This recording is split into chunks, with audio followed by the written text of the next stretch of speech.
Hello दोस्तों। आज अपना टॉपिक है कि अगर आपके पेरेंट्स प्रेशराइज करें शादी के लिए तो आप उस प्रेशर को कैसे हैंडल करें। ठीक है। तो बहुत सारी लड़कियां ऐसी बोलती हैं कि हमारे पेरेंट्स तंग कर रहे हैं, हमें करियर पर फोकस नहीं करने दे रहे हैं। तो आपने क्या करना है, आपने सीधे सीधे अपने पेरेंट्स से बात करनी है कि मुझे देखो करियर बनाना है और मुझे भी शादी नहीं करनी है। फिर भी आपके पेरेंट्स नहीं माने, ताने देने लगे, रिश्तेदारों को बोलने लगे या गंदी गंदी बातें करने लगे कि इसका बाहर चक्कर होगा इसलिए शादी करना नहीं चाहती है, ये वगैरह वगैरह। आपने चुपचाप अपने स्टडी पे फोकस करना, अपने करियर पर फोकस करना, उनकी बातों पर फोकस आपने नहीं करना है।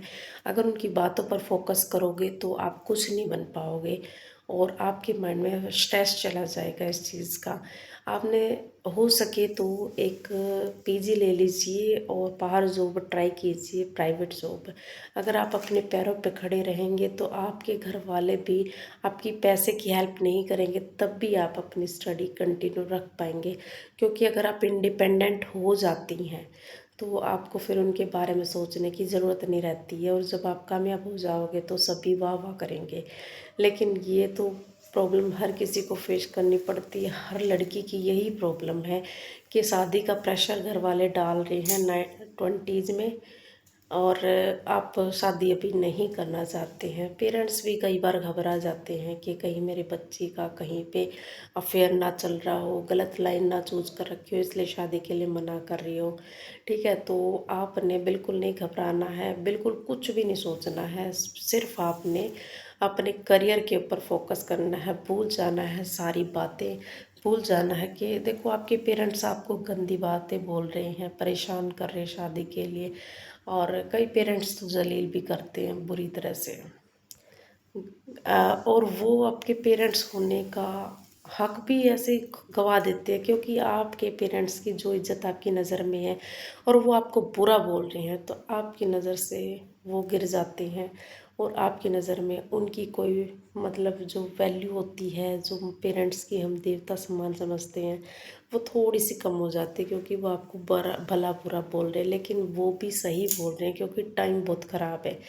लेकिन आप उनकी बातों पर फोकस ना करें, अपनी पढ़ाई पर फोकस करें। पढ़ाई करेंगे तो आप कामयाब हो जाएंगे, पढ़ाई नहीं करेंगे, अपने करियर पर फोकस नहीं करेंगे तो फिर आप दूसरों के बच्चे पालते रह जाएंगे, बर्तन साफ करते रह जाएंगे।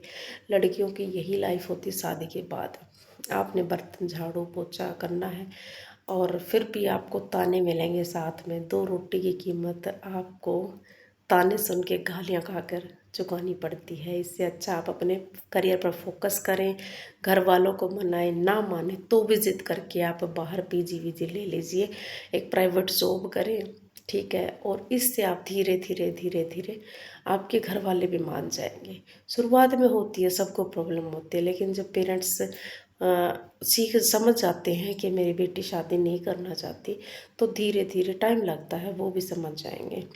ठीक है, रही बात, आपको अपने दोस्तों पे फोकस नहीं करना कौन क्या कर रहा है। आपको सिर्फ ये चूज़ करना है कि मैं कौन सी फील्ड में कामयाब हो सकता हूँ और मुझे क्या बनना है। सबसे पहले उसका चार्ट बनाएं।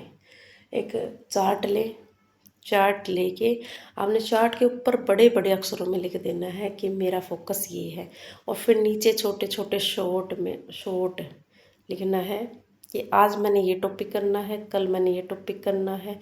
तो देखो, कई चीज़ें short term goal, short term 6 महीने तक आपको मतलब कितना सिलेबस क्लियर कर लेना 6 महीने तक, और 6 महीने बाद कौन सा आपका जो जॉब का एग्ज़ाम आएगा वो आपने क्लियर करना है।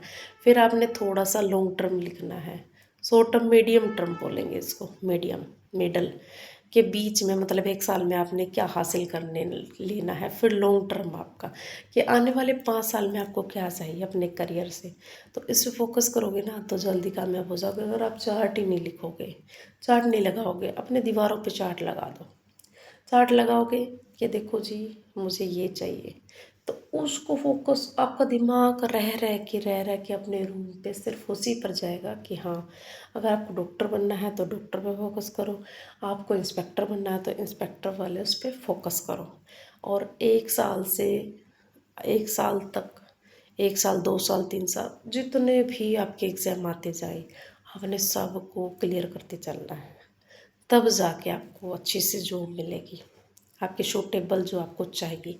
ठीक है, पहले तो स्टार्टिंग में तो ऐसे ही प्रैक्टिस होती है आपकी, प्रैक्टिस करते रहिए, प्रैक्टिस करते रहिए, मॉक टेस्ट देते रहिए, खुद के ये देखते रहिए कि हाँ मैं एक एग्ज़ाम को कितना क्लियर कर सकता हूँ, कितनी मेहनत कर सकता हूँ। एक एक सब्जेक्ट को लेके चलना है, एक एक सब्जेक्ट को निचोड़ के पी जाना है। ठीक है, फिर धीरे धीरे धीरे धीरे आप आपके अंदर वो स्किल आ जाएगी कि आप एग्ज़ाम टाइम से पहले ही उस एग्ज़ाम को क्लियर कर देंगे। ठीक है, लास्ट 10 ईयर के क्वेश्चन पेपर ला के आपने उसको रिपीट करते रहना, देखते रहना, देखते रहना। ठीक है, तो आपका फोकस फिर हटेगा ही नहीं, करियर के ऊपर ही रहेगा। अगर आप छोटी छोटी बातों पर, इधर उधर की बातों पर फोकस करते रहेंगे, फलानी ने ये खाया था, डिकड़ी ने ये खाया था, स्टेटस उसने ये स्टेटस लगा रखा था, वो उधर घूमने गई थी, मेरी सहेली इधर गई थी, आपका ध्यान भटकेगा। फिर ना तो आप पेरेंट्स के सगे रह पाओगे, ना आप अपने करियर के सगे रह पाओगे। तो इससे अच्छा है आप अपने करियर पर फोकस करें।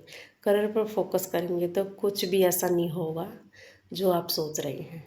ठीक है, तो आपने अपने करियर पर फोकस करना है, इधर उधर की बातों पर फोकस नहीं करना है।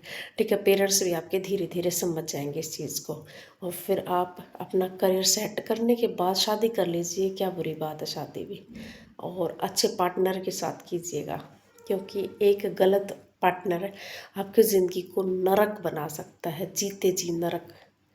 गलत पार्टनर मिलने से आपकी ज़िंदगी नरक हो सकती है। बस इतना ही कहना चाहूँगी लास्ट में कि आप अपने करियर पर फोकस करें, इधर उधर की बातों को छोड़ के आप अपना डेली का एक चार्ट बनाएं। सबसे पहले बड़ा चार्ट बनाएं जो हमेशा लगा रहेगा आपके सामने। दूसरा, डेली एक छोटे छोटे चार्ट के टुकड़े करके उस पर लिखते रहें कि कल मैंने ये टॉपिक क्लियर करने हैं। फिर उस पर टिक मार कर दो कि आज मैंने ये टॉपिक क्लियर कर लिए हैं। उससे आपका फोकस नहीं हटेगा, कहीं पे भी नहीं जाएगा।